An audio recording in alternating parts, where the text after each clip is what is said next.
Hello, this is Ramona and welcome to Native as I Can Be. Who's the podcast host that you love the most? Coming to you live from coast to coast. Call me Thunderlip, Spaceman, or G. It's just me being native as I can be. All right. Welcome to Native as I Can Be. I am your host, Gino Ray, coming to you from Beaverton, Oregon. And my guest today is Crystal Nicholson, joining me all the way from Sacramento, California. How are you today? Good. I'm good. How are you? I'm good. What's been funny about doing this, restarting this podcast is you're my third guest now. And the people I've talked to so far, I know, but I don't really know them. So each of the first two guests was my first real conversation with those people. Whereas the first round, it was pretty much all people I knew well. So this is cool because I'm getting to know these people that are sort of in my orbit, but that I don't interact with a ton. Yeah, that's awesome. We've messaged a lot, but this is our first conversation, face to face, I think. So that's fun. I should explain how we know each other. Probably. Yeah. You should do it. Okay. I'll jump in. Okay, so Gino is my daughter's third cousin, I believe. We're still tracing the ancestry on her native side, but we do know that they are related. And I reached out to Gino years ago for the first time to see if he could help with her family tree, because as with a lot of people that are native, there's not a lot of history, not a lot of records. There was a lot of whitewashing, a lot of confusion. And so I tried to get some help from Gino, and you helped a little bit, I think. And then, we're still working on that, by the way. It's still hard. Wasn't it her dad or her dad's dad wasn't on the birth certificate? And that was part of the issue, something like that? Her dad is not on her birth certificate, and his dad was not on his birth certificate. And so we just got appointments though for next month to start doing DNA to establish paternity and we're moving along. Hopefully they'll be registered with the tribe soon, but it's just taking a lot of effort. And I'm kind of surprised they're making it as hard as they are, because what I understand is the more people enrolled, the more federal funding. And they've even lowered, the blood quantum to enroll members. Like Che is enrolled, and he's maybe a quarter. Doesn't look it, but they enrolled him no problem. No questions asked. So, but I mean, I'm able to, my dad, my uncle, my cousin, my aunt, it's all very straightforward. Easy. Yeah. Everyone's registered, right? And that's probably where it's different. It's the last person that was registered was her grandpa, so her father's dad, and he died. So, and then she doesn't know his side of the family. It's just this big old mess, but we're going to get it. We're determined. And the tribe is very helpful. They're being super helpful. They're doing everything that they can to support us and to encourage us to keep moving forward. And it's going to happen. It's just a matter of time and getting the right pieces in place. That's great. Yeah. So that's how we met. I think it was a message on Facebook or 23andMe or something. And I was like, well, let me see. And my cousin Garrick is kind of the family historian and the keeper of the records. And I think you sent me a picture and I sent it to him, and he's like, oh yeah, that's us. That's all us. So the dots seems like slowly being connected. Exactly. Yeah. All right. So that's how we met. It's a really cool story. I like that story, actually. I've told it quite a bit. So Crystal is a novelist, and she is currently, like I said, from Sacramento. So biracial, Black dad, white mom. Currently married, right? Okay, married to a woman, so she's also lesbian. So she's checking all of the boxes to be a oppressed and held down and discriminated against, and she's a woman. What more could you Yeah, ask for? add the Woman other of one. color. Yeah. So, so we'll just kind of start from the beginning, I guess, and you can kind of tell me what your, early childhood was like, and kind of what you went through as a young biracial. And your dad had some substance abuse disorder type situations, right? Yeah, it was just threw a wrench and made everything worse. And I mean, obviously for him too. And I don't judge addicts. I have a soft spot for people with addiction. And so, you know, he was just addicted and that was it. But he's clean now. And yeah, but it did throw a wrench in everything and kind of make everything worse. My parents had What's his three of name? What's us, your dad's name? David, David, and your mom? Jeanette. David and Jeanette. Oh, Yeah. And my mom and dad split up when I was about 3. And it my mom left the Sacramento. We were born here, all 3 of their kids. And we left the Sacramento area with my mom, who took us up north, near Klamath, kind of, but like on the California side. mhm. So lots of racism, lots of white people. Um, and in fact, I experienced a lot of racism, not only from the community there, but also from my mom's own family. Like my mom's dad was extremely racist toward anyone that wasn't white. He would say little things around us like, if you weren't my grandkids, just insinuating that he just wouldn't like us. And then Right. also on top of that, he definitely treated us different than he treated my white cousins. And so from the minute that my mom left Sacramento when I was 3 years old is when I started really heavily experiencing racism. Um, we moved around a lot because we were poor. And so that meant my mom would get a $99 move-in special somewhere, and then she Mhm. couldn't pay the rent after that, so we would move and do another one. That was really popular in the 90s. Yeah. There wasn't a way of like tracking it as much as there is now, so like people were, well, at least we were doing that all the time. And we ended up in like a lot of small towns in Oregon. um, John Day, Oregon is Mhm. where I was first ever called the N word. I will never forget that. I was 6 years old and I beat a boy in whatever game. It was like that handball, like you bounce the ball against the wall and then Yeah. hit it. I think it was wall ball or whatever. And I beat him and he called me um, Blackie and then N word. And it was really odd to me at the time because I didn't really understand my race.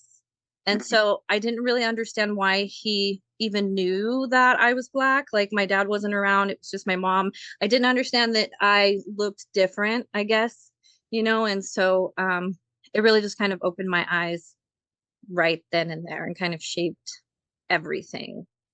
What people don't realize about Oregon, because right now it's painted as this very liberal, bleeding heart, liberal, granola, Patagonia, sensible haircut, rain jacket. And like, if you back into Oregon's history, I mean, black people weren't even allowed in the state for the longest time. And if you were black and caught in the state, you could still be whipped for it.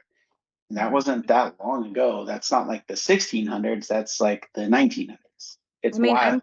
I'm pretty sure Grants Pass is still, from what I know, a sundown town technically. Like obviously it's not enforced. Like I don't think people are just killing Black people in Grants Right. Pass for the most part. But I think people do think of Oregon as like a safe space for people of color. Gorgeous state, absolutely Hmm. beautiful state, but it's not necessarily safe if you are outside of Portland and maybe even these days Bend. Like Hmm. anything outside of that is a little bit scary for Black people. So Yeah, don't go to Eastern Oregon. That, yeah, I was at a thing in Eastern Oregon, and there were dudes with rebel flags tatted on their arm. Jesus. And like crazy shit like that. And also, why do people have accents when they're not from the South? That always blows me away. If you go to like Eastern Oregon, Northern California, They still have a Southern accent. I don't understand it. They just, is it to complete the outfit or what? I don't know. Right. Something I've observed, Play. like you Yeah. go to Eastern Oregon, what y'all doing around here? Mm, What are you doing around here? Like, right. okay. So, what do you think that was like for your mom? I mean, obviously she wasn't trying to like put you in harm's way. She was probably trying to get you into what she thought was a better situation. But did you ever talk to her about the type of stuff you were experiencing? Yeah, but because she's white, I just think she just didn't understand. Like she just couldn't understand how scary it was. She was like, I know my dad, he's just a jackass. He loves you girls, and I don't think that in any like my grandpa never like hit us or anything like that, but I think that she did misunderstand racism like a lot. Like I think she just did not understand how it works and that there Yeah. are varying degrees of it and that, he may have not been like a physical danger to us, but he was definitely emotionally and mentally abusive in that capacity. And her sister too. Like um my, my mom also an addict. She had lost custody of us at one point when I was about 10. And so she asked her sister to take us in and I was really excited because we were going to live with our cousins and that's always fun and yeah, my ancestor racist bitch. Like she used to tell these horrible racist jokes in front of us. I can remember exactly which jokes they are. They run through my mind probably 2-3 times a year. Like it still bothers me and I'm 40. Like this was 30 years ago. Yeah. And she would just she would say things to her friends around us that would like make your skin crawl, like just to like humiliate us because we were half black. Mhm. And so my mom just again, well, my sister, she's this and she's a that, and she has no room to talk, and she's a bad person, all this stuff, but she just didn't understand. She didn't get it. So One of the episodes I did the first go round because I didn't have a guest, so I just decided to just talk. And I hated. I actually didn't like doing it, but it was a pretty well reviewed episode, I think. But anyways, my mom and sister had listened to it later, and my mom is white, my sisters are white, my dad is the native side of the family, and I lived in a town in Oregon called Reedsport, and it's a small little like logging, and then a couple miles away is like crabbing, fishing, all that. But it's very, is that on the coast? yeah, it's right on the Mm. coast, yeah. And I didn't know the term at the time, but the term was microaggressions. And, Yes. um, I didn't even know that's what I was experiencing. It Mm. wasn't until looking back on it. But the point I'm trying to make is that it wasn't until that episode came out 5 years ago that my mom and sister were like, dang, I didn't have any idea any of that was going on. Like, Yeah. it's, and I don't fault them for that. That's, I think that would be hard for them. I mean, if they don't know anything's going on, they're not going to investigate it. But I mean, anyway, back yeah. then too. It was different. And it's not like now. Like now we know these terms and white people know these terms and white people are being exposed to racism and being shown like this is what we're dealing with. We have social media, like people are all over TikTok talking about their experiences and stuff. And so there's really no reason to not know now. There's no excuse to not know now. But back then, it was very different, like the little microaggressive stuff. Like I remember she was on like a bowling league and she had this one friend, or well, partner or whatever, teammate. And every time their bowling league would meet, he would see me and he would go, "Oh, little Whitney, like little Whitney Houston. You look like a little Whitney Houston." And I would look in the mirror, like and I was like 7, and I would go, Mhm. I don't look like her. Like my skin is brown like hers, but I don't look like her. I Yeah. couldn't understand like where the fuck he was getting from. And it was because it wasn't true. you know? And I'm like, it's just little stuff like that. And some people think like, oh, it's complimentary. It's not. That's not, I mean, don't just compare me to some random black lady. Like Right. I don't look like her. And it's like, do you think all black people look alike? Is that what's happening right now? And so, yeah, Right. I mean, back then it was different. Like there was no word for microaggressions, but we know now. And so there's really, Mhm. and I have talked to my mom and stuff since I've been older, obviously. And she has a different viewpoint on it now. She's like, holy crap, like I can't, like you went through a lot, and I'm sorry I didn't see it, but just like you, like I don't fault her. Like it was different then. Like she Mhm. was in her white bubble, and that's all she knew. She didn't have any exposure to anything other than Hornbrook, California, and John Day, Oregon. Like what the Mhm. hell? Like she that Yeah. she only knew what she knew. So Right. yeah. So how long was it? What age were you when you got closer to your black side of the family? So my parents got back together when I was 10. So from 3 to 10, we were without my dad. And um they got back together, which is so weird, but whatever. And then 7 years later? yeah, yeah. And so I didn't really remember him. Like I remembered his essence, but I didn't remember him as a person. And I remember just like being really excited because he was black. And I was like, Yeah. finally something felt connected for me, because even though my dad is black and he has dark skin, I am brown and my mom is white. So like I was really excited to be like, okay, I'm in the middle of them, and there was like connection there, and like somebody who looked more like me. Because I also have my dad's face. So that's but I it we didn't really get a chance to spend a lot of time with his family because both of my parents were in active drug addiction when they got back together, and his family had kind of written, I mean, we know how it goes with Yeah. addicts, and sometimes that's the best thing to do, and so that's what they did. And so I got to see, I would go to my grandma. We would go see my grandma and she would take us shopping, and we would stay like the weekend, but it wasn't very often. And it was whenever it happened, it was like this big deal, like kind of Mhm. special. We would see my grandpa a little bit, because those two weren't together anymore. And sometimes we would see the cousins, and like my aunts and uncles and stuff, but it never felt like we were like going home to them. It always just felt like there was just a disconnect, and then on top of that, um, my sister and I felt like we got thrust into this other situation where we started to feel with his family like we were outsiders because we were half white. Um, Yeah, yeah. yeah, yeah. But then it wasn't long before we realized that there may have been issues on that side of the family because we were half white. So, or at least we started to feel that way. Mhm. So, when we were with my mom's family, we were too black, and when we were with my dad's family, we weren't black enough. And so, I just kind of put up a wall after that. And I think you started to say it and I cut you off. You had how many siblings? Well, my parents had three children, but one passed away. So, it was just me and my sister growing up. Okay. Okay. Yeah. And she's younger or older? She's older than me. Okay. You're not black enough for the black side of the family and not white enough for the white side of the family.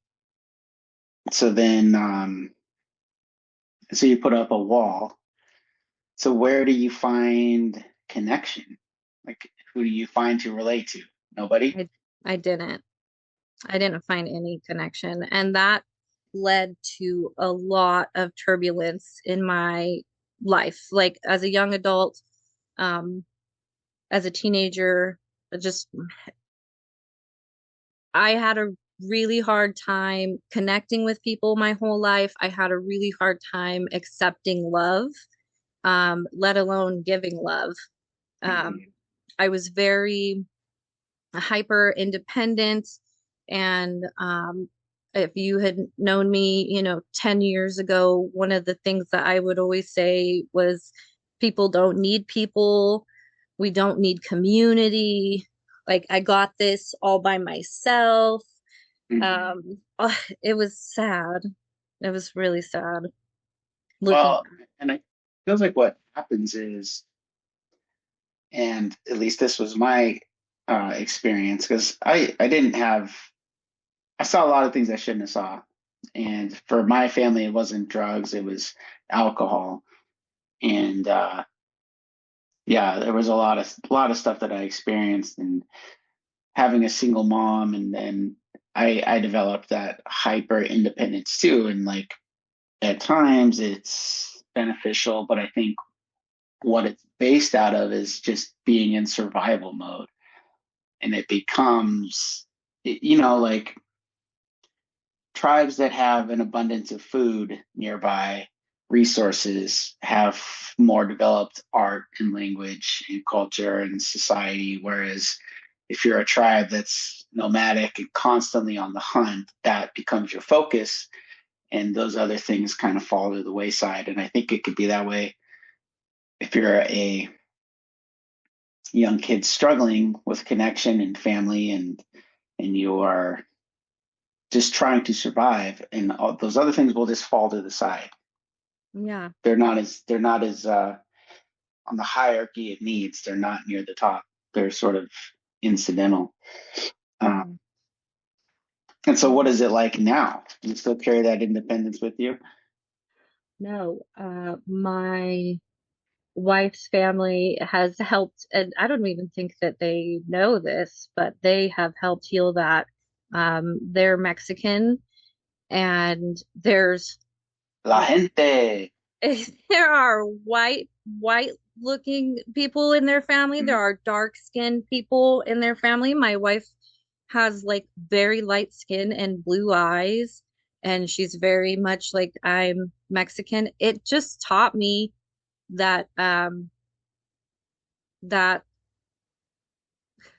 everything that I had been like shown in the past was wrong, and that you can, it's like with the natives, right? Like you even were saying earlier, like you only have to be like a certain percentage now to get into the tribe. And I know that probably has a lot to do with the federal funding. I don't deny that, but I also think that is still a testament to like just being accepting. Because I mean, at the end of the Mhm. day, they could be like, well, guess guess this is a closed like culture, right? And like we're not going to let anybody in. And that just, I don't know, I just feel like with I've always been very envious of like Hispanic people, and their families, and that like sense of like warmth and like bringing people into the family. And I see it with natives as well, and I wish that white people and black people were more like that, but that's not the case. But Mhm. yeah, they just they opened my eyes to a lot of things, and I need them.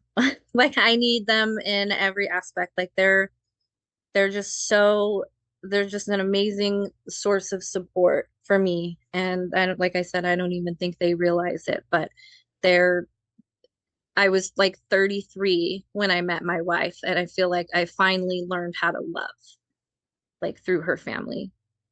That's killer. So, let me stop for a second. I lost my place. So,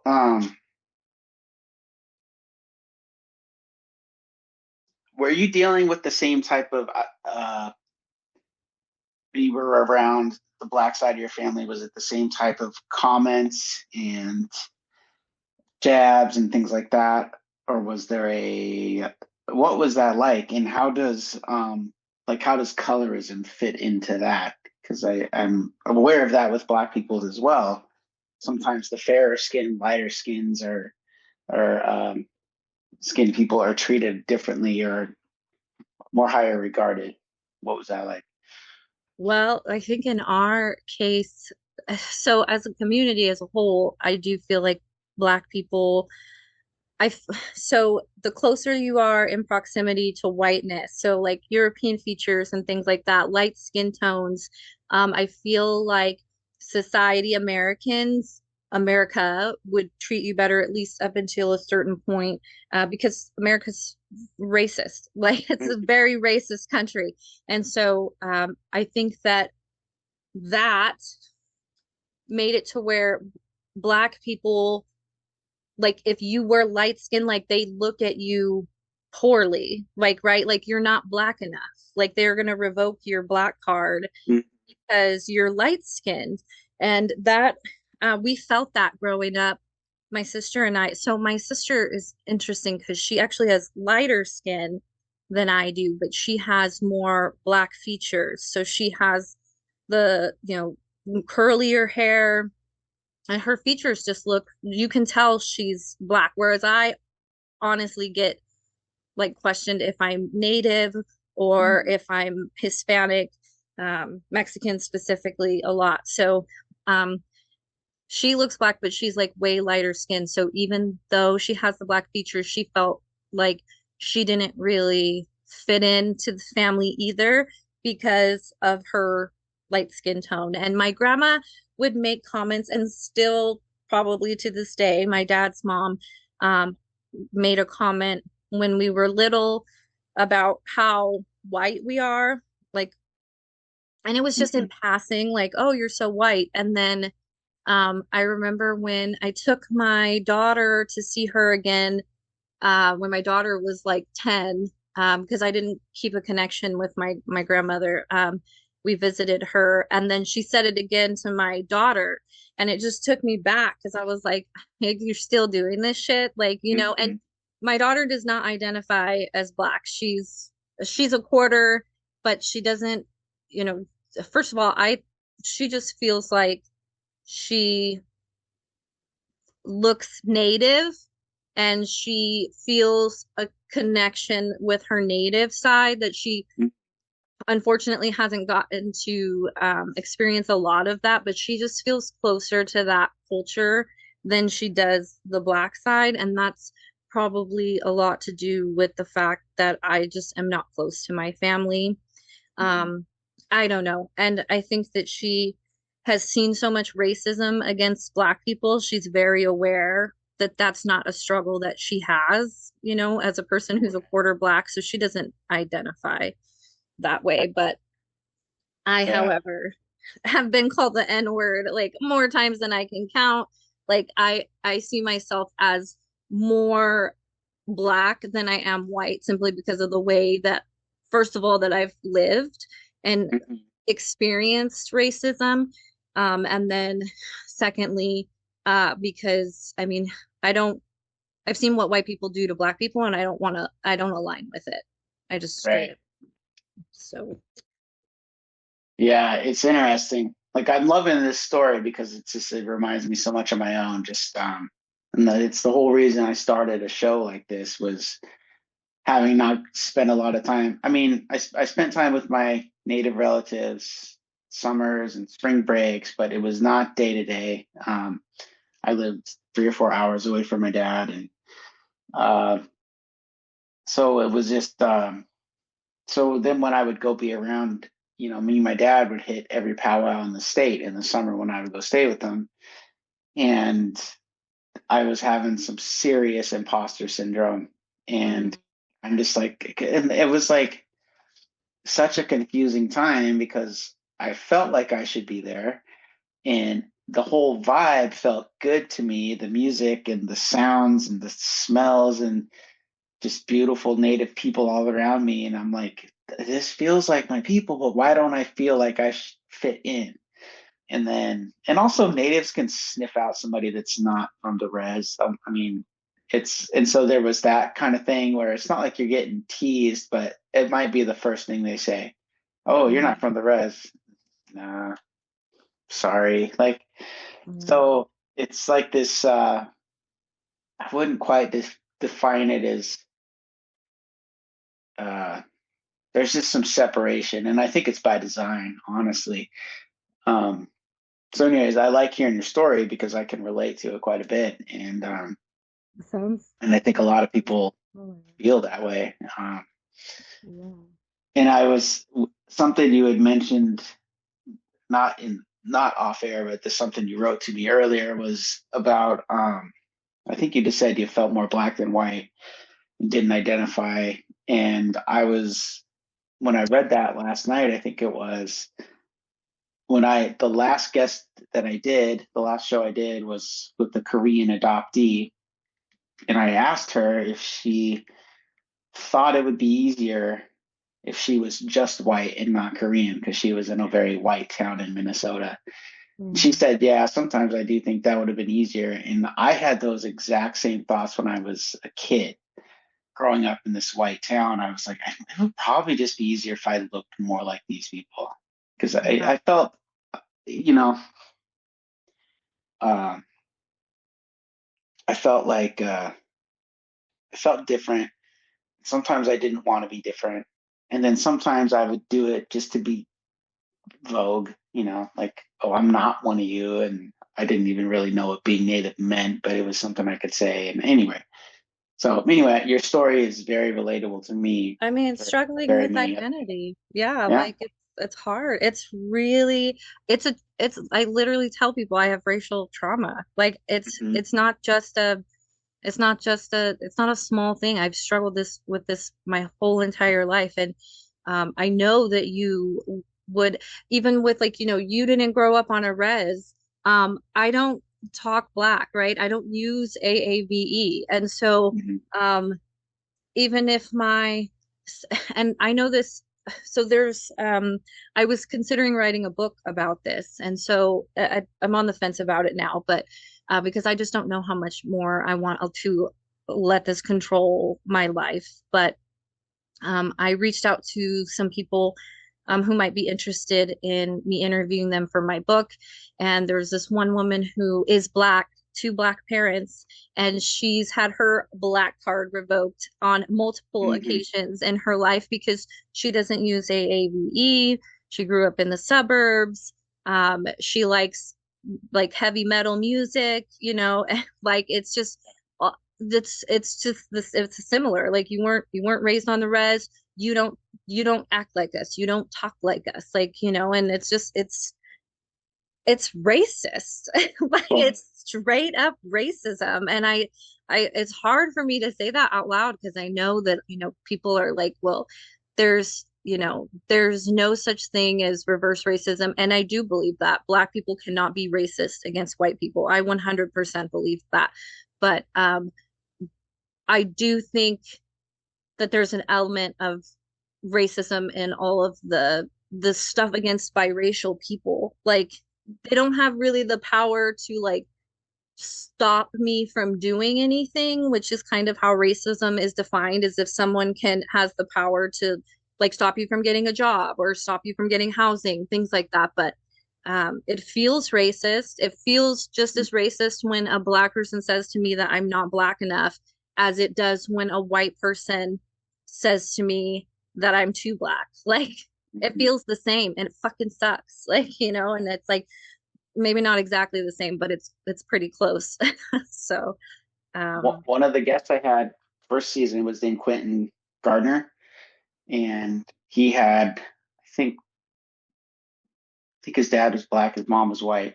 He grew up in Germany, and he is the lead singer of a heavy metal band that does Michael Jackson covers. oh And they're wow. called Heavy Metal Jackson. And he's like, I think him and his mom are like trained opera singers. Wow. And like, he looks like a freaking Civil War general or some shit because he's got these crazy like chops or whatever. And that was his story too. Is just like he didn't. His was like not only black people but American culture because he spent his childhood in Germany and then he comes home or comes here and he's adjusting to the culture. He's adjusting to the black people that he's never been around who are Mm, saying that same thing. They're trying to. He's being called out for something he's not even aware of, yeah. and he was super confused as anyone would be.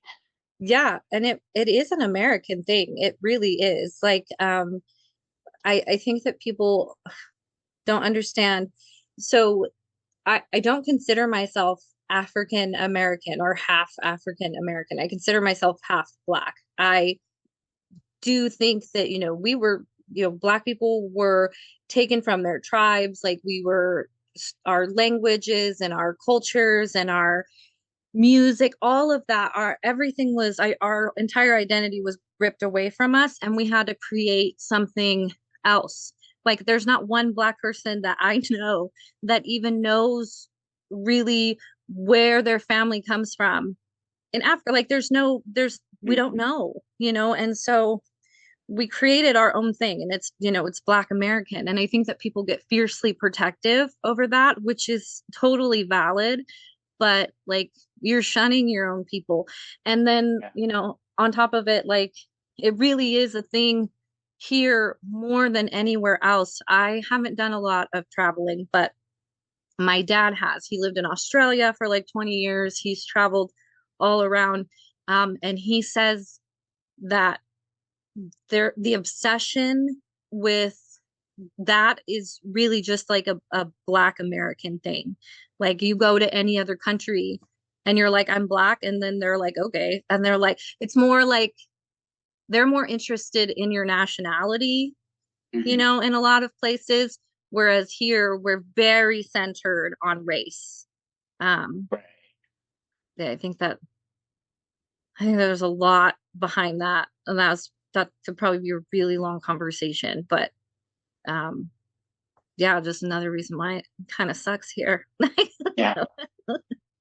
I want to do a whole episode about because I like to say like Black people and natives are like same corporation, different division, Yeah. and there's a whole history that almost nobody knows about, and it's about um, tribes in the southeast would, um, they would house runaway slaves and keep them safe and cover for them, and this is some seriously old history, and it goes into South America and Central America, and uh, but some of these black men are seeing these fine native women, and things happen, and there was a period of time where it was actually worse to be native than it was black. Like if you had 1% native, you were native, and that was not a good thing.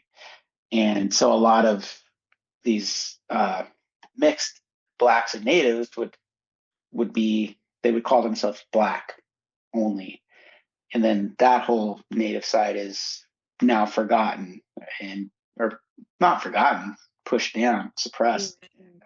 So I'm reading a book about it, and that's why if you listen to a lot of really old like Delta blues, like Robert Johnson and Charlie Patton and those guys, the drum sounds almost like you would hear like Really? sound. I'm Dude, gonna it's a trip. I'm gonna have to tell my wife about that. She's really into music, and like really into music. What were the names you said? Charlie Patton, and he's actually a native brother. And then I mean, Robert Johnson's just he's not native, but he's a really old Delta blues guitarist. He's the one, like, if you've ever heard the story about the guy meeting the devil at the crossroads, and the devil gives him his guitar playing ability. He's sort of who that legend is based around, because like his whole, I've read a bunch of stuff about this guy. He's one of my favorites. But Charlie Patton specifically is a native guy from Mississippi down there somewhere, and his music to me sounds like a mix of traditional tribal music and blues. It's so good. That's so dope. We're gonna have to check into that for sure. And my daughter, when we were digging into her family tree, we actually realized, so there's a lot of connection with Black and Native people. I know a lot of people, especially like white people, like to cite well, natives owned slaves, and it Right. wasn't all natives, and Jesus Christ, but like there was a deep connection and a lot of deep history there between the two, and to the point where my daughter's like great great grandpa was half Black, half Native, registered with the Klamath tribe. So obviously embraced his identity as a Native person. I have no idea how much he embraced the Black side. I'm sure he felt like he had to choose, right? Like we all do. Um, but yeah, like it ended up just coming back like full circle because it's like lots of like Black and Native, like biracial people. And then it got a little bit white. Hmm. And then I came back in and now we got a little bit Black again. And then now she had white children. So I don't even know what, but it's really interesting, the history between the two. And I think it's really sad. I think that the arguably the worst two things to happen in American history was the genocide against Native Americans and chattel slavery against Black Hmm. people. Like there is nothing hands like nothing ever could even compare to how bad those two things were. And it's really sad that we have that like traumatic history as a connection, but Right. it's also, yeah, just more white people stuff. My DNA test said that I was 1/16 African American, but it's certainly, I'm like your daughter. I don't claim that. Like, I would never go to, like people do the Cherokee princess thing. Oh yes, I'm yes. not gonna, if I see a brother, I'm not gonna be like, hey man, Probably not a good you idea. know, Right, you're like Black Power. Black yeah. Power. But that's the thing is like what we were talking about earlier is like nobody seems to know where that came from. Like that 1/16, like we can trace the native as far as we can, but there's no, so somebody in that lineage must have had some African American in them because you go up my mom's side and it is like white, white, white, white, white, white, white, white, white.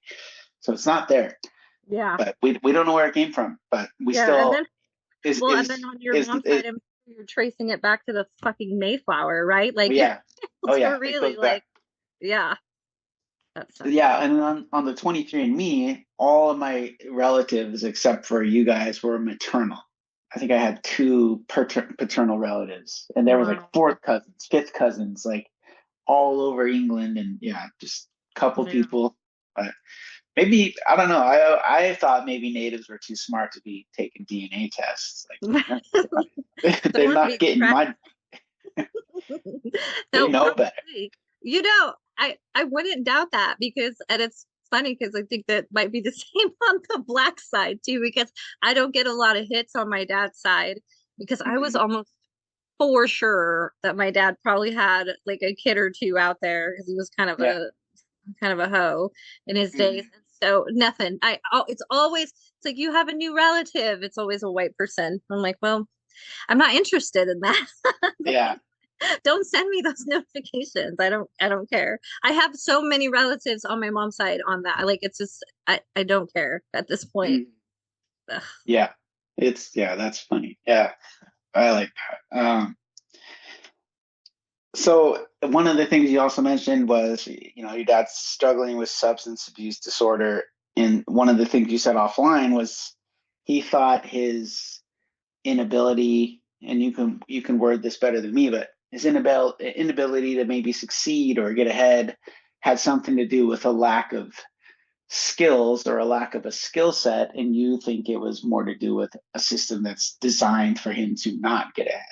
Yeah, it's the 80s, and he was Hmm. Black in Sacramento.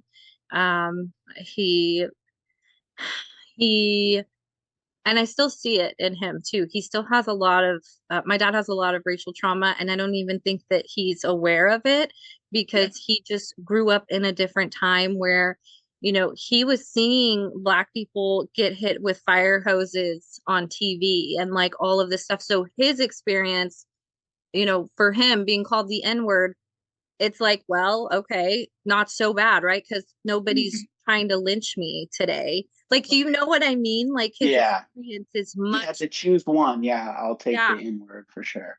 yeah, absolutely. And like, I don't think I've ever been in danger of being lynched. So like, um, I see my racial trauma is just different, but Mm. he he saw a lot, he experienced a lot, and he still, I think, to this day is like, well, I didn't really go to college, and I didn't do this, and I wasn't a good parent because I should have went to college and all of this stuff. I should have had a better job. And I'm like, Dad, you were Black in the 80s. Like you weren't getting a Yeah. job. Like I don't Yeah. give a crap what you were educated for. Like, you were not getting a job. It was not going to happen. And his self-esteem took a hit. It had time after time after time. And I think that his identity is what led him to his drug addiction too. I mean, also some family stuff as well, for sure. But I think that was a part of him just trying to cope with his reality and the obstacles that he faced that he internalized as Mhm. personal issues, right? Like skill issues and just not being good enough and smart enough and, blah, blah, blah. But he's If you black. want any, if you want any evidence that white supremacy works, you have a black man who thinks that the problem is him, and then it's his fault when he's swimming upstream constantly with his clothes on, Yeah. and doesn't realize that this is like, and people don't, I don't know, it seems hard for people to recognize that, or unwilling to, maybe, but it's a system designed to work that way, and then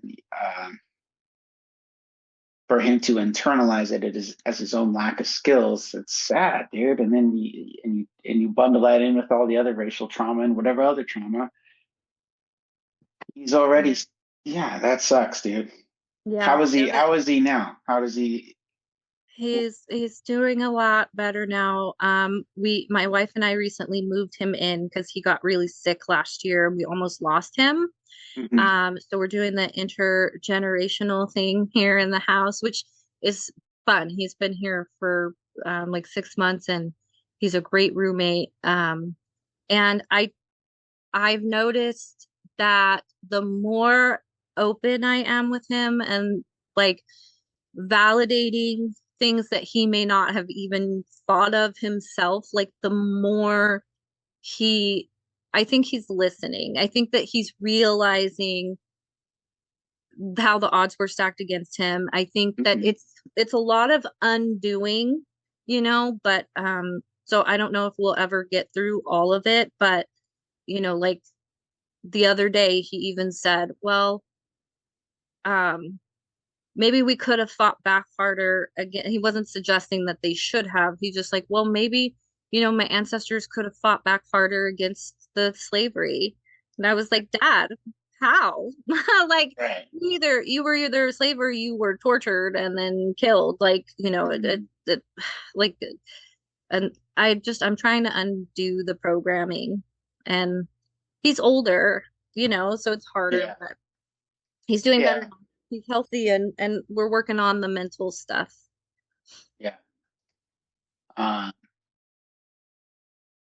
I love the ancestors, dude. I think I probably mentioned the ancestors every episode, but anytime somebody's talking about their ancestors, because I have a very strong belief that they are checking in on things. So I tell Che this. I used to tell him this every day before school. I would kneel down in my little like Danny Tanner moment and be like, "Okay, Che, I just want you to remember your ancestors got your back. You're gonna be okay." Oh, it's making me like choke up now. Like, I just, they got your back. They're watching out for you, dude. Like, somebody's always looking out for you. And in his case, you know, he's also got an older brother that passed away. My son that passed away when he was 7. And so, like, Oh, wow. I'm so I'm always sorry. telling him, I'm like, you're fine. You're gonna be okay. If you feel weird, just, to the point he got annoyed, right? He started to get annoyed. I said it so much, but and then we went to the powwow in Klamath Falls one year, which is like a 5-hour drive. And we finally got there on Friday night. And he'd been to powwows before, but it was our first time going to my tribe's powwow, which is a much bigger deal. And um, he, it's like, what are we doing? Why did we drive all the way down here? The powwow was already in full swing, so there's just noise. And I said, well, you know how I always tell you your ancestors have your back, right? He's like, yeah. And I'm like, okay, well, now you're going to get to feel it. And Hmm. so the next day, we're at Grand Entry, And if you've never been to a powwow, grand entry is kind of like the opening ceremony, and they have like a color guard, and it's a bunch of old Native veterans holding POW flags and the U.S. flag and the host tribe flag, and then everybody that's in regalia follows in behind them and circles around the arena floor, and they're singing the whole time, and it's really cool. And so I was holding him, and he was like 4, I think. And I was holding him. I looked over him, and he's got his eyes closed, like super tight. He's just like,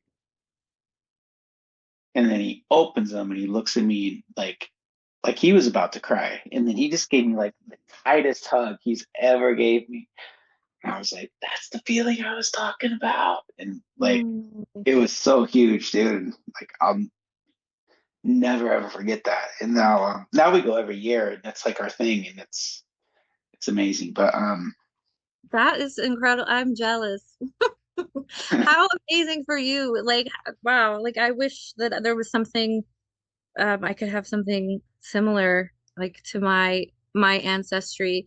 Because like I like to remind people when, yes, I'm half black, but my ancestors are your ancestors, dumbass. Like we yeah, have the same ancestors, yeah. So what? Stop hating on me. But Mhm. like I wish we had something like that. That's really amazing. And I think too, Tay was up. You guys just had your annual one. Mhm. Yeah, Tay was there, and we Yeah. didn't know about the powwow. So I was like, oh my God, because her dad was getting married that weekend. So she was up in Mhm. Klamath. And I was like, oh my God, we totally missed that opportunity. It would have been really wonderful if you guys could have met and she could have Mhm. never been to a powwow.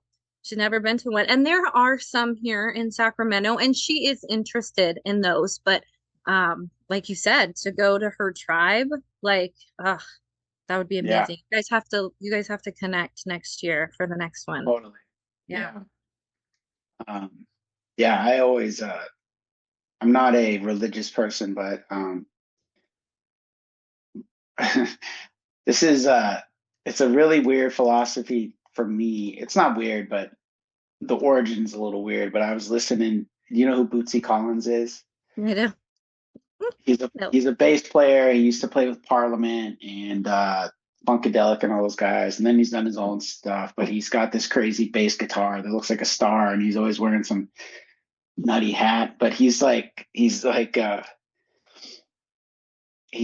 like, yeah, baby, we got. I don't know. But anyways, I've always loved him. He's one of my favorite musicians. And so I was listening to him on a podcast on Questlove's podcast, Questlove's, and he was saying he was talking about musical theory, and he was saying like how when he joined James Brown's band back in the day, everything James Brown did was on the second beat. So it'd be like 1, 2, 1, 2. And Bootsy came in and started doing it on the one. So it was like 1, 2, 1, 2. Flip James Brown's mind, right? But Bootsy's over here saying, he's like, you got to be connected to the one, baby. The one. We're all connected to the one. And I was like, what? And he was like, we are all connected to the one. And if you listen to the one, and I'm just like, he's not talking about fucking music at all. No, he's not. Talk And about the so, like, creator. yeah. And so that's what I got into. I was like, I don't want to say that I'm praying to God. It's too heavy. It's too, like, it drags me down, dude. And then, but if I say, I'm having a conversation with the one, this is my chat with the one, and I do it every night, I started to feel connected to the whole universe. It was wild. And so that's been something I've been doing. I totally turned this podcast all about me. What happened? No, it's interesting. And I'm not religious. I sometimes I say I'm atheist, and then other times I'm like, I'm not atheist. I I'm agnostic, Hmm. I guess. So well, I believe I believe there's an afterlife. I don't necessarily believe in heaven and hell, and I don't believe in a single God. I don't believe Hmm. that there's one like almighty. That feels very patriotic disrespectful to me and like, Totally. what the fuck? And then sorry, I think I'm cussing too much. I'm sorry. You probably have to bleep all my F Yeah. words out. Okay.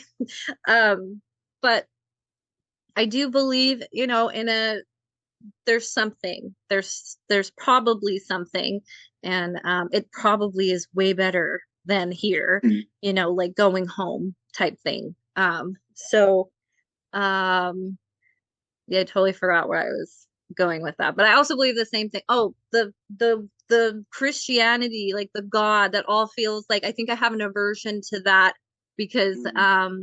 it was used as a weapon, right? It was weaponized against natives, against black people, and was something that used to kind of like keep us in check. So I always find it really interesting when a native person or a black person is a Christian. Mhm. It's always really interesting to me because that was that was what they used to enslave us, Mhm. and to hurt us and kill us, and that was what they used was the Bible. And so I don't, yeah, that's always very strange to me when someone's religious and of color, especially black and native. Not to Yeah. like offend anyone that's watching, but The tools of oppression. yes, it's very strange that people would continue to carry that. But I do agree with you. I think there's more. And I think that's awesome that you say, your ancestors, and that you kind of look at everything as, the one, and it's like Mhm. this wholeness. And so I'm glad What that you're works for me. experienced that. Yeah, I'm really happy that your son got that moment with you. That's probably something that you and I needed when we were little. Oh, for sure. For sure. Yeah. Might have changed things. Yeah. Well, I'm thinking that was it. I mean, I was going to powwows and I wasn't really sure why. I didn't even know what they were.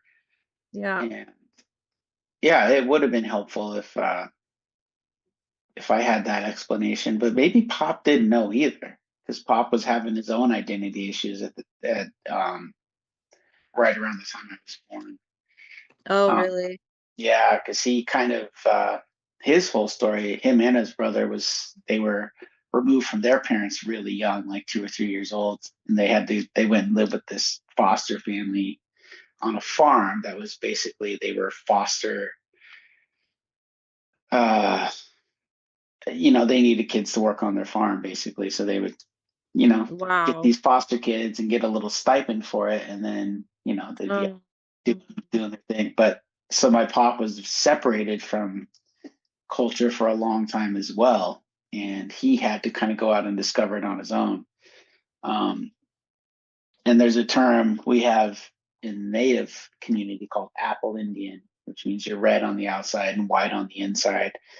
And I would think he and my uncle and me at one time or another could probably be described as that. Where and it's not necessarily any fault of our own because it's not like performative, and it's not like we're going to put on a headdress and go walking around so everybody knows we're native. It's just like we don't know what we're doing. Like we were removed from the culture, and so he had his own issues with that, and he eventually, I think he was really one of the earliest people to go, well, you're Indian because you're Indian. That's all you need to know. So, and I mm, was like, oh, okay. And that made a lot of sense. Like, you don't have to be a certain way. You don't have to yeah. be a certain anything. You're a native because you have native blood. Yeah. And that made it make a lot more sense to me. But That's really nice. My dad gave that to me recently because he looked at me and he was like, like, you're black. He's like, he doesn't have white kids. Like, my dad is black. And I have a brother from him who has a different mom, but she's also white. He looks completely black. Like, you can't even tell that he's mixed with white. But my yeah, dad's like, I feel the same about you and your sister. Like, I'm black, so my kids are black. Like I'm sorry that you had this, hard time, but like people have lied to you essentially, and like who gives a shit what they think? It's like yeah, that. It's like, you're you're Native and I'm Black, and we just are, and it's just what it just is. It just is. And it's just really hard though when it's your own people, and like they I'm like, maybe if I got famous, they would. I always Mhm. thought that when I was little. Like maybe if I got famous, because I remember, Halle Berry when I was young was a big deal. And she's Mhm. half white, and there's a Yeah. stigma against having white moms, especially like not only am I half Black, but I also have a white mom, which is another whole bad thing in itself, in the Black community. And so, but Halle Berry, and then now later, like Barack Obama, Zendaya, like Mhm. these are huge people in the entertainment, and obviously Obama. And like I'm like, well, maybe I was just sad. I would think, well, maybe if I got famous, they would they would Yeah. like me. And now Yeah. it's so messed up. I Right. need a therapist, I think. Yeah. Well, it sucks that it's just like you're just feeling your little kid self is just feeling you have to go all the way to that extreme to be Mhm. liked. That sucks, dude. And to be accepted. Yeah. Yeah, man. Yeah. Heavy stuff, man. Yeah. All right, let me see what else I might have missed here. We've been jumping around. I'm not following my notes very well, Oh, but I think we're I getting on. kept you for a long time too. I'm sorry. I know you Um, got a little one. yeah, he's gonna be 7 here at the end of the month on the 30th. It's pretty rad. Oh, tiny. Yeah, That's he great. yeah he so he was born. Um, so my other son died when he was 7. So he died on October 2nd. On Che was born September 30th. Oh, The that's my day, birthday. and really? Hmm. September 30th? Hmm. Oh my gosh, you're like the third person I've heard say that in the last week. That's so wild. Um, so the day Laura went into the hospital with Che was the anniversary of the last time I went into the hospital with BAMS. I call them BAMS. And Mm. so I was really tripping. And I was tripping anyways because I didn't know if I wanted to try again with the kid. Like losing Yeah. a kid fucks you up. And No, God, yeah. um and so the anniversary of him going into the hospital for the first time was Che, it was Laura going into labor. And the day Che was born, the 30th, was like when we decided to take BAMS off of life support.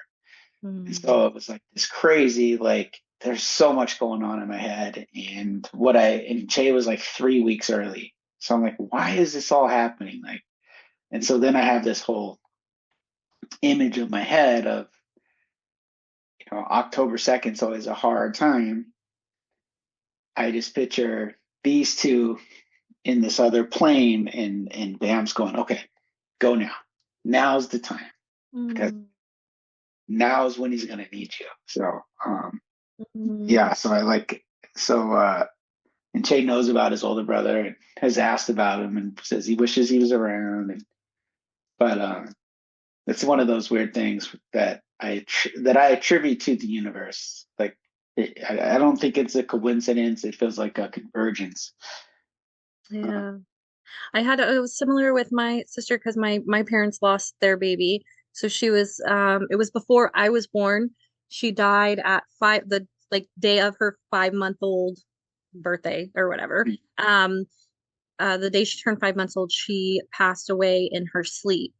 And that was in 1983, I think. And then I was born in 84. And so, yeah, my parents dealt with, I've held that trauma. I've carried that with me my whole life too. Because, like your son, I am connected to my sister that I never met. She mhm, was born, or she died just before I was born. But I feel like super connected to her, and I'm always like, man, I wish she was here. And I talk to her like she's mhm, the ancestor that I go to. Um, yeah. And so when I'm calling on someone for support, when I'm in like a dark time, or if I'm just really excited about something, I call for Valerie. But yeah, you said losing a kid fucks you up. Like I watched that happen to my parents. Like they, they, that was also probably a lot to do with my dad's drug addiction and like Sure. just everything. Just so it's so bad. And I'm so sorry that you experienced that. And I'm sorry for your son too, because that it does leave like I feel like there's a like a hole, like a void she's missing. And I have another sibling, but my sister feels I have two other siblings, but my my brother, he's so young. He's only like 20 now and I'm 40. So my dad had him late in life and he lives in Australia.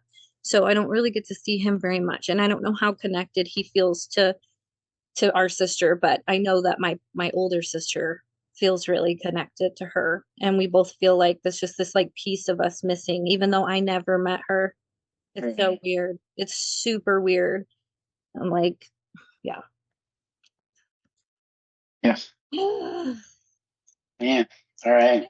It's a good thing we're keeping everything nice and light, you know? Right, exactly. I think it's gonna be a really funny episode.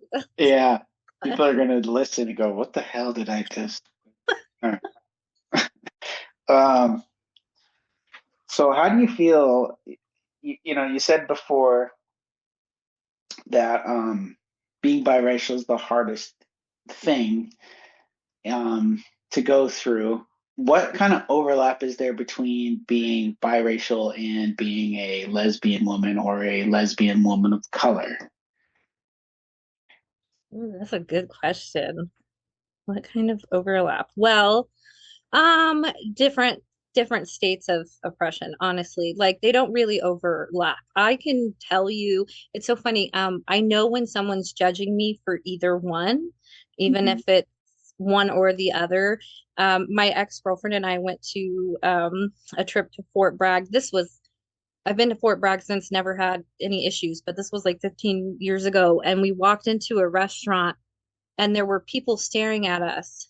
And she was much more like openly like gay looking. Like she has like the shorter hair and stuff. And Mhm. so people like stared at us and she was like, "Oh my God, they're being weird because I'm gay." And I said, Mhm. "No, they're being weird because I'm brown." And she was like, "There's no way." And I was like, "I promise you, I know. Like they don't have Mhm. to, I just know. I know which one you're judging me for. Like you don't have Yeah. to say a damn word. It's like mind reading. It's so weird." And I'm like, "I promise you, like 100%, they don't give a shit about you. It's because I'm brown." And then there are other times where I know someone's being weird around me because I'm gay, and like other women, like assuming that you were just gonna hit on them. I'm like, Mhm. babe, you're not even hot, but that's fine. Like, don't flatter yourself. But like, I can tell it's so weird. Like, you don't have to say anything. Like, I just know which one. So they don't really ever overlap. I don't think very often. If Mhm. they do, um, it's two totally different things. But yeah, both same like systems of oppression and bullshit. Yeah. Yeah. All right. So let's talk. Let me see. How long have we been talking now? Oh, it doesn't really say. Well, I don't know. We've been talking a while. Um, so we can start to wrap up a little bit. But I wanted to talk about your writing because you are working on a book right now, right? For the last Mhm. few years.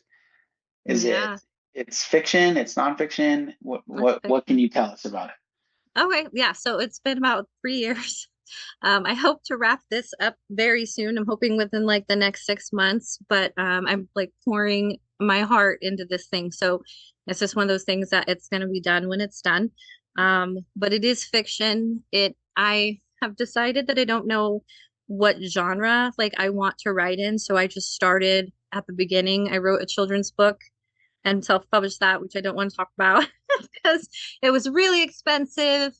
I couldn't get it the way I wanted it because it would have cost me like several thousand more dollars. So I just kind of put it out there and I'm not like very proud of that one, but black main character for that one, disabled and black. And then This one I'm doing like it started out because I'm just kind of like going through the genre. So I started out with kids book. Now I'm in like YA slash new adult. So like the Twilight demographic.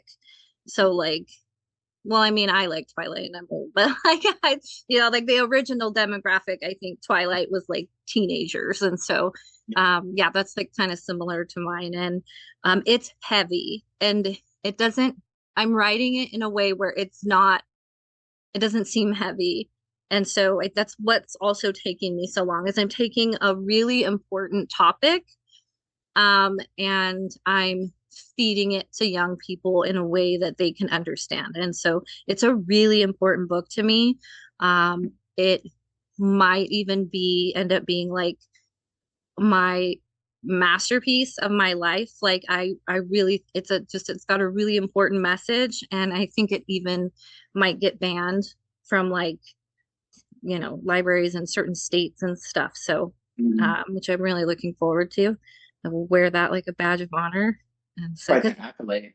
it's important. It's like an important, yeah, like it's an important message that a lot of people, don't want young Mhm. people to know. And so, yeah, really excited about it. And hopefully I will release it in like 6 months, 8 months. Yeah. Well, yeah, this is another similarity. I wrote a children's book too. I never published it, but Oh, you should. You should yeah, publish it. I wrote a whole book about a luchador, a Mexican wrestler, and he's obsessed with gold. And of course, if you're a wrestler, you want the championship belt, which is made of gold. And but he was the bad guy. His name was Cranio de Oro, the skull of gold, and he had like a gold toilet and everything like that. Yep. So he's challenging the champion, who is a good guy. And the good guy says, "All right, I'll let you have one more match, but you can't cheat. If you cheat, you get nothing." And so, of course, it's a wrestling match, and of course, the referee gets knocked flying, and the bad guy has a chance to use the chair, and he puts it down, and he wins the match fair and square. And the whole thing rhymed. And then you flip it over, and it's told from the perspective of the good guy, What? who That's is dope. actually he's actually kind of the bad guy because he's Yeah. kind of a little bit cocky and but anyways, yeah, so I wrote Dual that a long nature. time ago. That's Yeah. dope. You should publish it. I'm sure your son would love to have it. Did you have it illustrated? No, I never had it illustrated. And It's so honestly, expensive. it was like, I mean, just one. This is like each perspective was probably like 10 pages of handwritten. So I'm like, how does this fit? What kid is going to read this entire thing? And how am I going to fit all this in with illustrations? And it's just one of those things that I got sidetracked and moved on to other things. But I had a lot of fun writing it. And Yeah, children's books are very, very expensive. And so you do want to like get to the point as quickly as possible, but mhm, also because like with mine, it's the black girl, she's disabled, she's in a wheelchair, she's like 6 years old. She meets a girl, she like loves to sing, and then she meets a girl who's a better singer. And then they become friends. And then they are doing like this talent show, and Naya, my main character, is like scared, but then she overcomes her fear and she just kicks ass, right? So like mhm, it's just this like typical like believe in yourself, yeah, positive message. And so like there was more that I wanted to add into it, like she stumbles at first, and then like her friend had given her a bracelet to make her brave, and maybe she loses the bracelet, and then she has to dig deep and like find her inner strength, and then she wins. Or like I don't even think I made her win. I think I made her come in second place, because sometimes that's yeah, just life, like you know what I mean. And yeah. like, and that's okay. And so but I wanted to add so much more, but it was literally like $5,000. It was so expensive. And like even one more page, one more illustration would have been like another $800. And I'm just like, I cannot do this. So I published it. You should publish yours.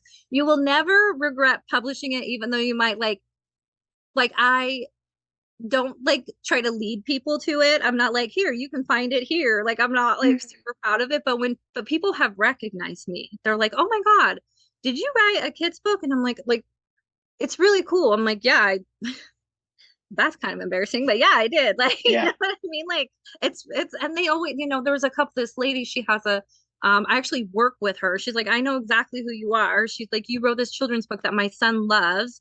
He's got like heart issues, and the Mhm. little girl in my book is in a wheelchair. And she's like, he just saw himself in her. Like, she was Yeah. different than the others, and like it just made him feel like he could do anything. And I was like so touched. I was like, I cried. Yeah. It's like, holy crap, you should do it. You should totally do it. Maybe I will. Yeah. Yeah, I don't know. It's been yeah, that's I've had about a billion ideas and a You're lot of good. ideas and not a lot of follow through. That's kind of my issue.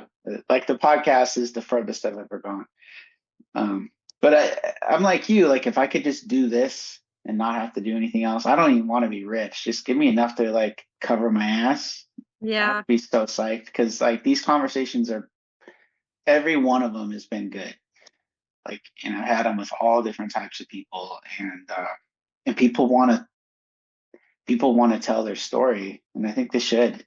Like, I mean, there's a guy I work with that's from Mexico, and he was telling me like his mom's a singer, and they lived in Detroit, and they were going to cremate her, and somebody in the village in Mexico heard about it, and they like had her flown back, and wow. in Mexico and certain parts of Mexico, when somebody dies, they'll do like a 9 day long ceremony where they're around the body, keeping the body, clean and keeping the area clean, and they'll pray and they'll sing, and it's a big deal. And then they go back, I think, a year later and kind of do the same things. But I'm like, have you ever told anybody that?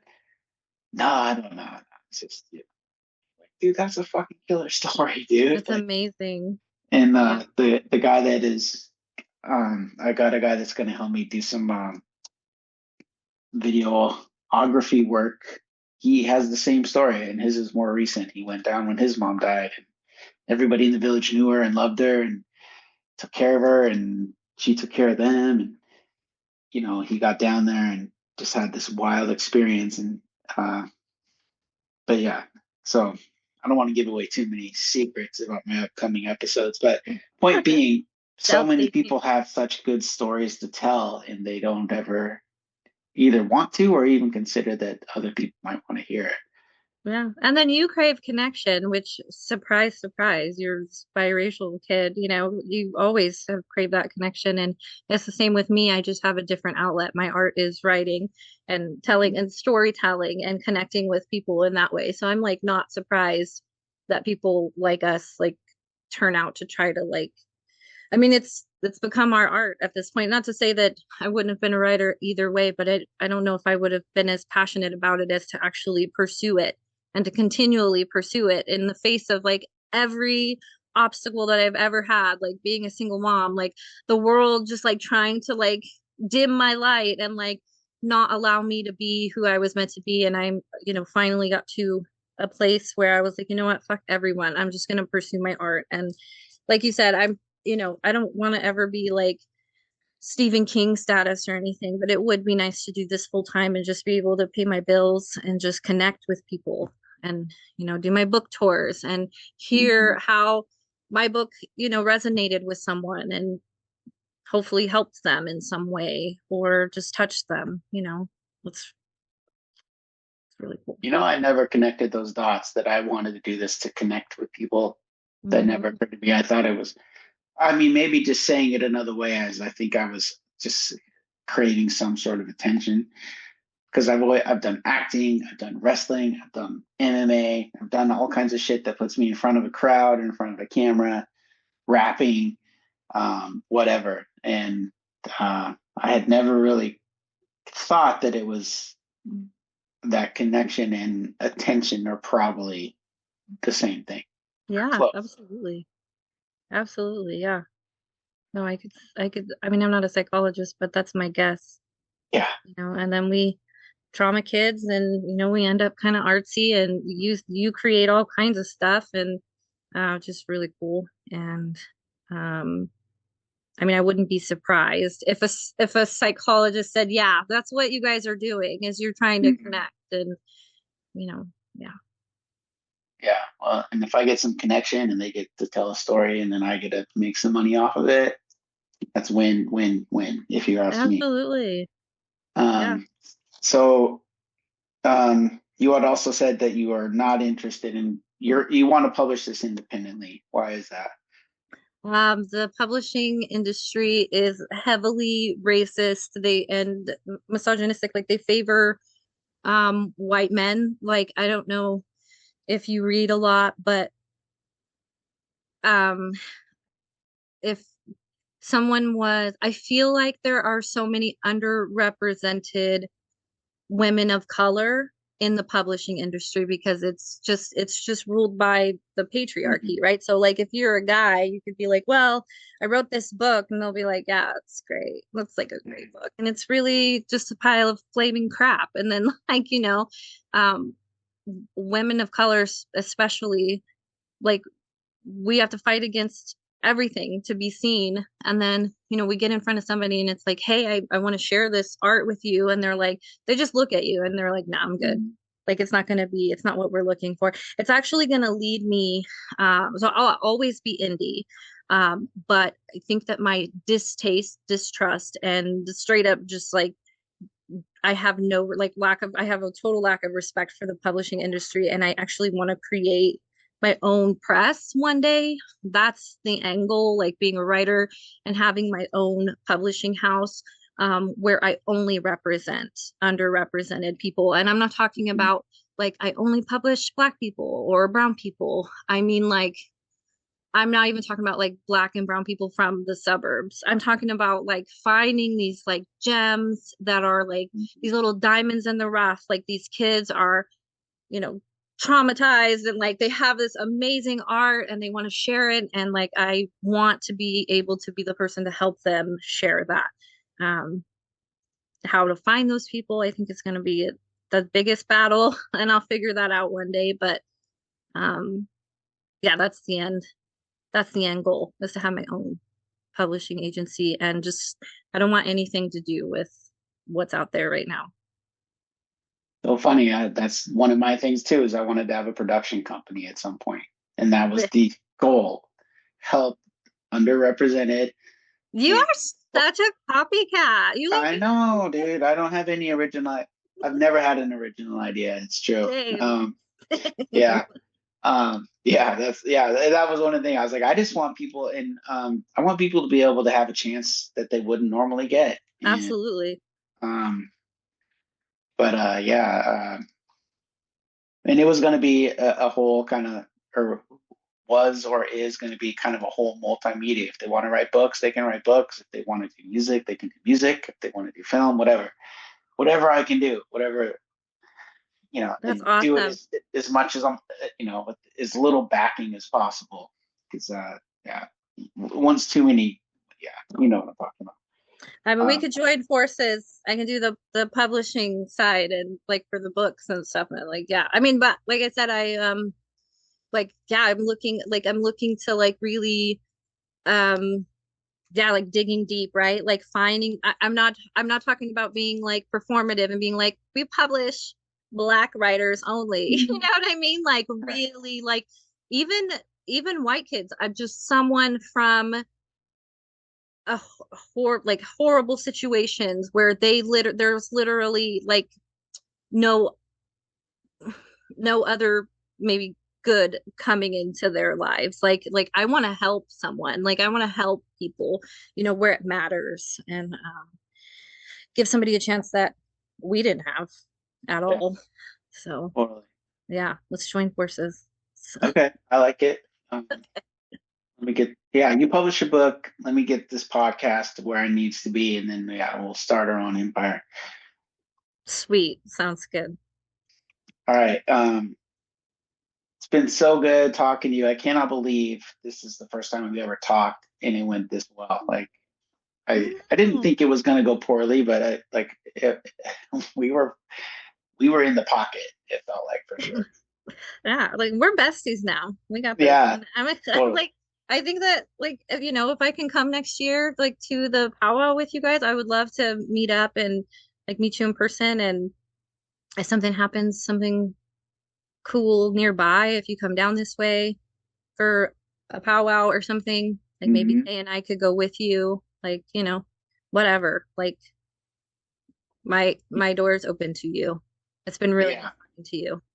Yeah. You said yesterday we're kind of like we're friends and kind of family, which is pretty killer. And yeah, I think you would give Oregon another chance. Come up this way sometime too. We'll just stay in the I saw this dude on TikTok. Now I'm going way off into the weeds, but I saw a guy on TikTok. Like he's like, Portland is diverse. Everybody says Portland's not Oh diverse. my gosh. It's diverse. If you go to this neighborhood, you'll see all kinds of black people, and if you go to this neighborhood, you'll see all kinds of black people. And if you go, I'm like, do you fucking realize what you're saying? You have to be. You're basically endorsing segregation, and that all these people were put in these shitty neighborhoods on. Like he's It's just so weird that you said that. My ex that I was talking about earlier that I went to Fort Bragg with, we were friends for long after we broke up, and she moved to Portland and she goes, "Oh, Crystal, you should move here." And I'm like, "Why?" And this was after I'd already been to Oregon, Klamath and back. And she was like, "Because it's so diverse here." And I was like, No. And I was like, no, because she said, you should move here. I said, there's too many white people in Portland for me. And she said, no, it's really diverse here. And I like looked it up and it's like 80% white yeah, people. And I was like, yeah, no, I actually ended our friendship. And because I just can't imagine, because you're so racist and you don't even know it. Like, you look around your city of like 80% white people and you think, yeah, that's enough blacks and brownies. Like that's yeah. we're closed. Like, you know what I mean? Like, what the fuck? It Hmm. was so weird. I was like, I can't with you. Like, just, Yeah. people being white and not realizing they Yep. don't, they're just like in this like bubble. I'm just like, Blind spots. They got a yeah, lot of blind spots. seriously. Yeah, and I'll say this, and I love this city for all of its faults and everything that's wrong with it, and I still love this city. I'm always gonna love this city.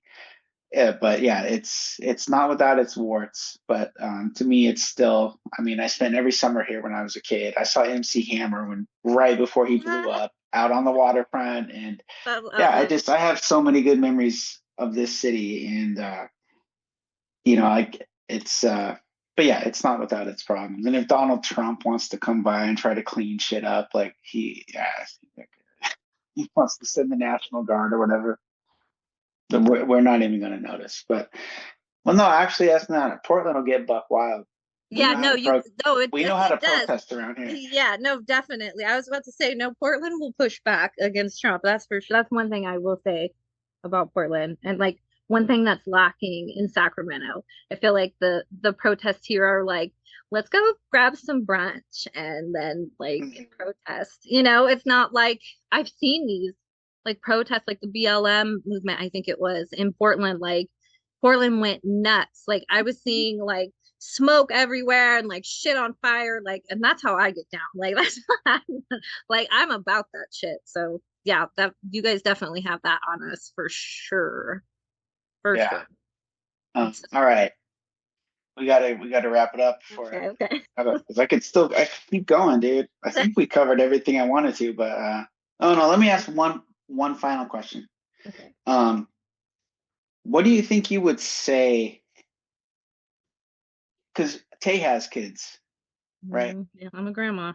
Yeah. Yeah. So, I mean, what would you say to a mixed kid that's out here trying to navigate the world as it is now? Oh man. Um, just to maybe be careful about where you're seeking connection, but if connection comes your way, be open to it. Um, I think that I would say, and then,